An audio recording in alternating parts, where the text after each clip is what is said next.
प्रमाण की आपको जरूरत है। ये प्रशासन तय करेगा कि हम शंकराचार्य हैं कि नहीं है। उत्तर प्रदेश का मुख्यमंत्री तय करेगा कि भारत का राष्ट्रपति तय करेगा। भारत के राष्ट्रपति को भी अधिकार नहीं है कि वो तय करे कि कौन शंकराचार्य है। शंकराचार्य का निर्णय शंकराचार्य करते हैं और हम निर्णित हैं। पुरी के शंकराचार्य जी ने हमारे बारे में कुछ नहीं कहा है। उन्होंने न तो कहा कि ये नहीं है और उन्होंने न तो कहा कि ये है। वो साइलेंट है। उनका जो एफिडेविट सुप्रीम कोर्ट में आया था, पहले बताया गया कि उन्होंने विरोध किया है। जब हम लोगों ने एफिडेविट की कॉपी निकाली, उसमें उन्होंने लिखा हुआ है कि हमसे कोई समर्थन मांगा नहीं गया, इसलिए हमने दिया नहीं है। उनका इतना ही वक्तव्य है। तो दो शंकराचार्यों का प्रत्यक्ष लिखित व्यवहारिक समर्थन और तीसरे पीठ के शंकराचार्य की मौन स्वीकृति हमारे साथ है। और कौन शंकराचार्य है ज्योतिष पीठ का, बताइए। स्वामी जी, हम हैं ज्योतिष पीठ के शंकराचार्य, निर्विवाद रूप से हैं। और अगर कोई विवाद उठाता है, इसका मतलब कि वो दूषित भावना वाला है। और अगर जो अपने आप को कहता है कि मैं ज्योतिष पीठ का शंकराचार्य हूँ, वो आकर के बात करे। कल आपके अलावा असली है उनको प्रताड़ित करने के लिए, क्योंकि वो धर्मयुक्त बात बोलते हैं। प्रताड़ित करने के लिए पहले दूर दूर देता था। जो पुराने पत्रकार हैं जानते हैं, उनको शिविर तो मिलता था दोषानंद जी को, लेकिन उधर दूर लिखता था। इस बार आप देखिए, अगल बगल में उनको शिविर दिया गया है। अगल बगल में शिविर लगा करके दो पूर्व अपनाए गोवर्धन पीठाधीश्वर शंकराचार्य कैसे हो सकते हैं? लेकिन ये हो सकते हैं। इनको नोटिस नहीं जाएगा। अभी मुक्तेश्वरानंद को नोटिस जाएगा, क्योंकि अभी मुक्तेश्वरानंद गौरक्षा की मांग कर रहा है।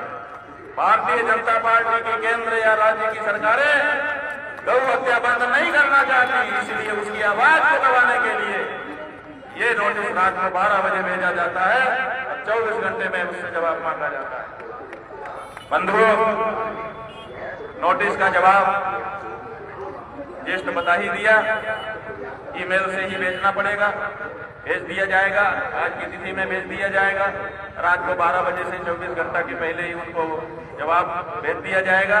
और साथ ही जैसा कि अभी आपने पूछा भी और पीएन मिश्र जी ने आपको बताया भी, एक नोटिस हम लोग भी उनको भेज रहे हैं कि सुप्रीम कोर्ट का नाम इस तरह से गलत ढंग से गलत प्रस्तुतियां करके पूरा मामला ना दिखा करके, थोड़ा दिखा करके बाकी छिपा करके आप सुप्रीम कोर्ट के नाम को क्यों बदनाम कर रहे हैं? इसका भी जवाब उनको 24 घंटे में हम मांगेंगे। 24 घंटे में उनका भी जवाब हमें मिलना चाहिए, ताकि हम इस मुकदमे में उनको भी पक्षकार बना करके उनका भी पक्ष जारी कर दें। क्योंकि ज्योतिष पीठ के मुकदमे में माघ मेला प्राधिकरण के जो अधिकारी हैं, उनका कुछ ज्यादा ही ध्यान दिखाई देता है। इसलिए उनको भी पक्षकार बन जाना पड़ेगा। जा करके जवाब दें सुप्रीम कोर्ट को। सुप्रीम कोर्ट है। जब आप स्वयं कहते हैं कि सुप्रीम कोर्ट में विवाद लंबित है, तो निर्णायक आप कौन होते हो कि कौन शंकराचार्य है कौन नहीं है? छोटी सी कॉमन सेंस की बात है कि भाई निर्णय करेगा तो सुप्रीम कोर्ट करेगा। तुम कौन होते हो किसी को शंकराचार्य कह देने वाले या ना कह देने वाले?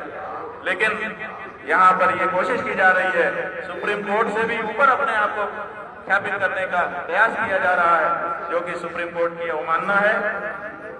इसका भी जवाब उन्हें देना चाहिए।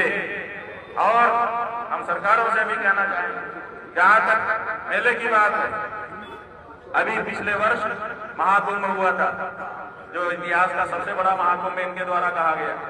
उसी महाकुंभ के अधिकारियों के द्वारा एक स्मारिका छापी गई है, महाकुंभ स्मारिका।